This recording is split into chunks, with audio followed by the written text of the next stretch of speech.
Hello, and welcome to an adventure like no other. Far more than what you have known, there is something far more to be known than you can ever know. And it is all about you, the real you, your real awareness with your intuitive senses. You were never taught that the real you, your real awareness, is operating 5 bodies in cause and effect, restricting creation. You have been taught to think that you are only a one-dimensional human person, with a mind and emotions, and with a very short lifespan on this planet Earth. More than what your mind can grasp is your intuitive senses that can be opened to see beyond all your restrictions. You have always had an opening to see beyond what you have known, and this has been purposely kept from you, and this is where you have heard rumors and stories about your nightly dreams. Your so-called dreams is your opening to your intuitive senses that will allow you, the personal you, to excel beyond what you have previously known. Everyone has intuitive senses, and very few people take advantage of what is possible by recognizing something more than their mind can understand. Creation has its place for all of us, and then there is all life, which is far more than anything than what can become with creation. Everything we experience is necessary for us to survive with whatever we choose and decide our life to be. New Kevin Smith is the great witness to something more than what can be taught and learned in any school. It can be so that when anyone first listens to Kevin's intuitive side experiences, also known as real side experiences, from what their personal mind has known, Kevin's manner of expression will at first be rather different to comprehend. This is where this introduction and reading the new books and Facebook groups will help. Have fun deciding. DUANE the Great Writer and Seer. In this real side experience, I would find myself as a part of what appeared to be an expedition. I would be in my usual human form, and in the company of 2 others, each of which equally appeared to be as human as myself. We were travelling in a car and delving ever deeper into what seemed a very forbidding and uninspiring dark area of creation. This is rather a constant of my real side experiences, the reality of the simulator as it actually is, that being predominantly shrouded in darkness. For as it is the overall consciousness that is the simulator affected, and given that the consciousness has become somewhat overladen with the distortion of ideas, and generally unconsciousness prevails, at least as things currently stand, though efforts are underway to rectify this, the simulator, as reflecting the distortion, will express as deterioration, going through its cycles of degradation to eventual implosion. If this situation is taken to its conclusion, and a symptom of this will be the enveloping darkness that prevails throughout the simulator's multi-dimensional layout.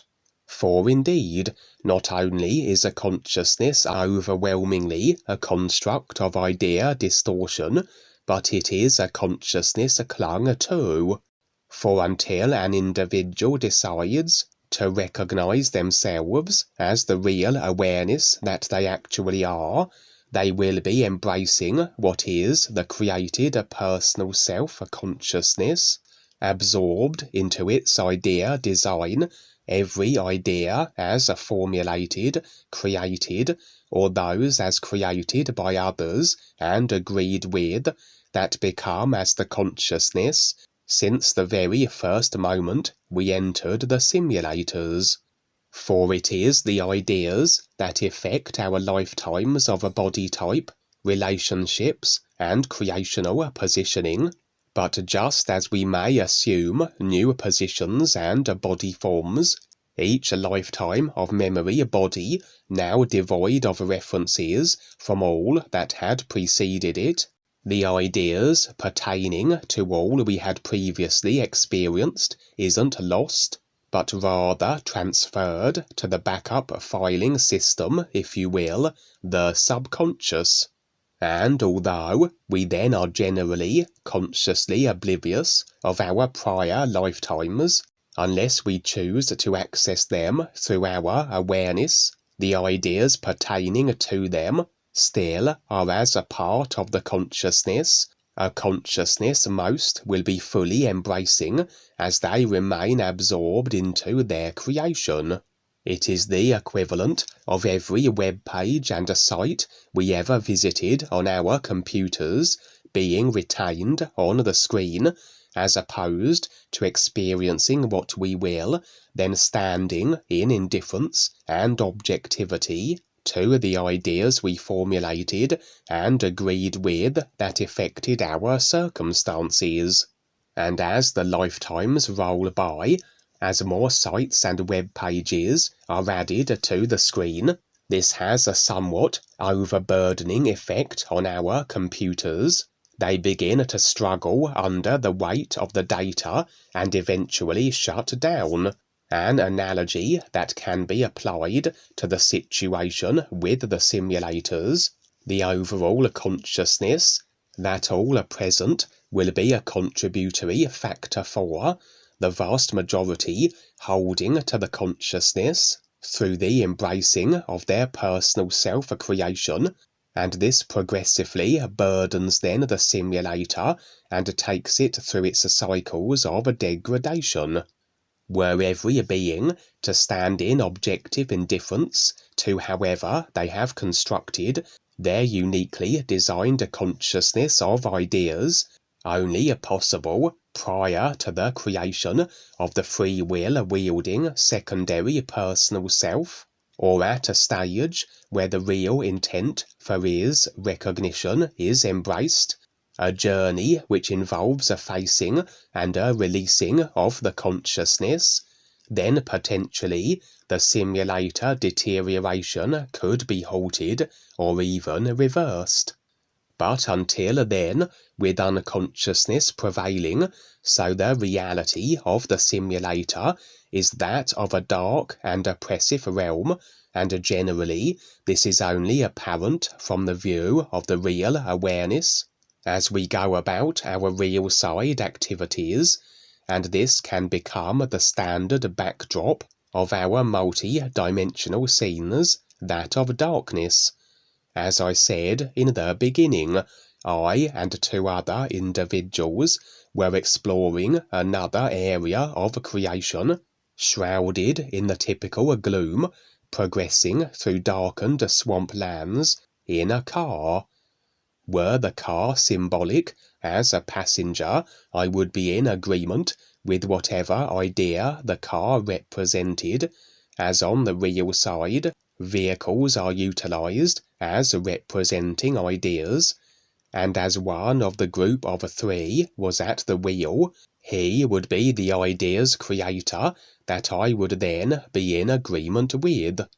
The identity of the two others wasn't made apparent, though human, as I mentioned, impressions providing assurances that they were individuals of a sincere standing and not in any way dark force affiliated. For if the car were purely symbolic, prudent is it to pay attention to those we are in agreement with, those that are behind the wheels of the vehicles we find ourselves as the passengers of.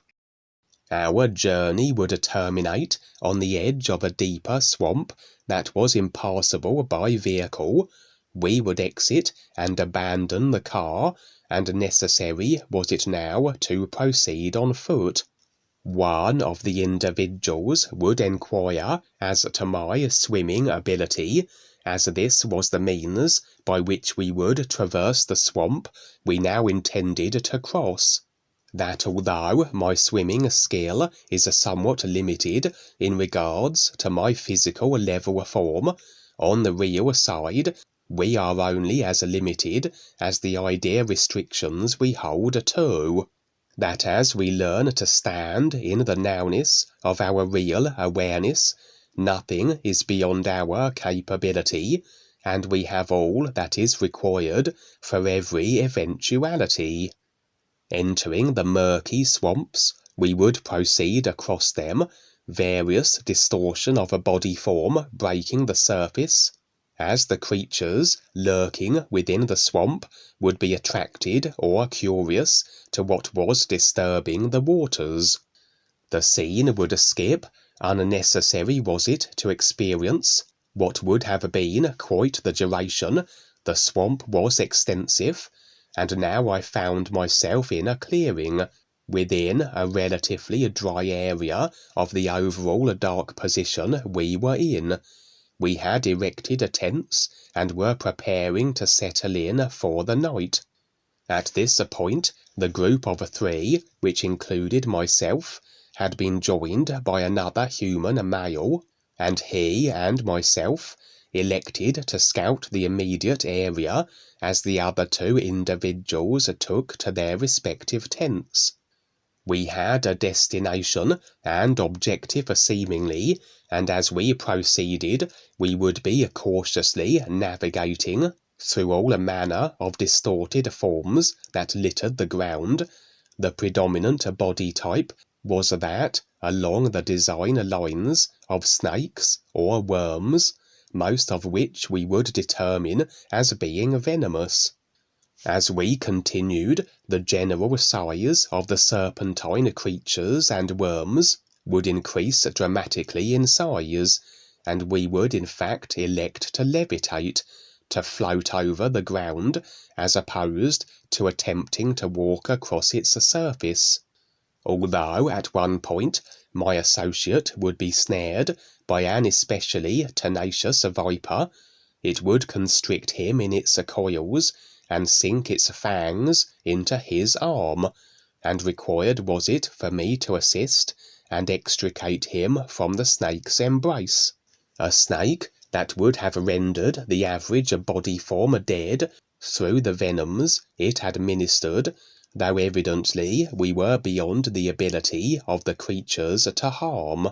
With everything befalling our experience and body forms dependent on our agreement, we rather have to have the ideas consciously installed that dictate the ability of another form to bestow whatever its chosen and developed mechanism of harm administration upon us, or despite its best efforts it will be unable. That either my associate was absent of these agreements, or was on his own respective awareness process that had him, like myself, ever more immune to the potential attack methods and means, the ideas of others. We would witness a number of immense snakes slithering through the dark swamps to the tune of, say, 50 feet or so in length, but these seemed to present as no threat. They rather minded their own business and paid us little interest. Eventually we came across a rudimentary village of some kind, crudely constructed, though effective enough, and the species found within were a kind of ape-like body form. Impressions revealed these were the beings we had the objective of locating, deep within the dark and gloomy swamp lands which served as their creational position. These were not forms prior to the emergence of the personal self, but those where the secondary created self had been established, and although the reason for our engaging wasn't made clear, it seemed we were establishing initial contact with them. Our efforts were met with hostility, however, as the ape creatures' immediate reaction to our presence was to attack us. We would defend ourselves in such a way that we would bestow no harm upon our assailants, and resigned to our failure in regards to striking an accord with them, we would retreat from their village. Perhaps we had intended to provide them with the opportunity of the all-is, the new song, etc., as is our primary objective throughout creation, but the sense was of another reason. but that which remained undisclosed at this moment.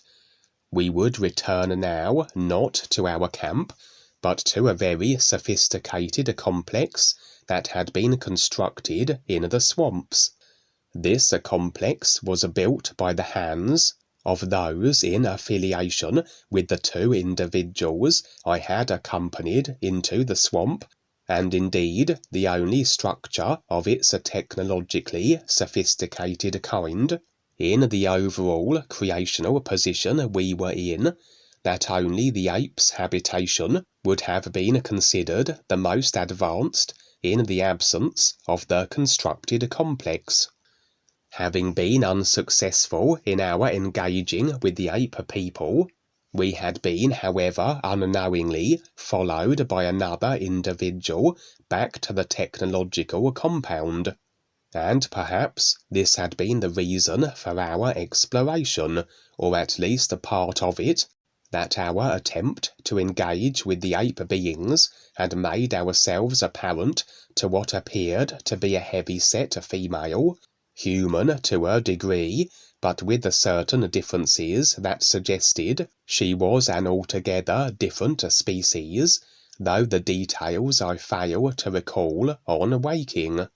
It was as though she had been operating in the swamp lands, impressions suggesting she was in hiding or perhaps banished or isolated here, and she was an individual that through her developed consciousness capability could be very instrumental if her abilities were applied honourably, perhaps in regards, say, to our various galactic endeavours and operations. Very likely the humans also, with their evident technological know-how, were involved in the various real side projects, and I was operating with them accordingly, and I and another had taken the opportunity to attempt to approach the ape people, but instead had inadvertently drawn the attention of the female humanoid. She was rather confrontational, aggressively inclined, and having secretly followed us back to the tech complex, she now would be driven to spouting all manner of unfounded accusation as to our presence in the swamps, though our motivations were overall sincere, and the creational spot served as a base of operations. She would attempt to attack the individuals and myself, as we stood gathered in one of the initial entry chambers of the complex, flailing at us in a rather clumsy, uncoordinated manner, and necessary was it for one of the humans present to sedate her through the application of a syringe to the neck. As I said, impressions revealed she was an individual that may be very valuable in regards to the abilities she could bring to the galactic project table, assuming she remained calm enough and saw reason when she awoke from her slumber.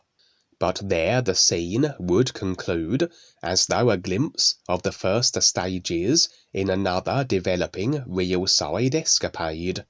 As I said, our primary objective is the sharing of the DUANU sound to all beings, irrespective of a body type or consciousness construct, as underlying all that is created is this real awareness with the same isness recognizing imperative. The personal selves of all do need be approached and afforded the requisite real references, aside from all the created ideas and literal indoctrination they would have been supplied and immersed themselves in for the longest time,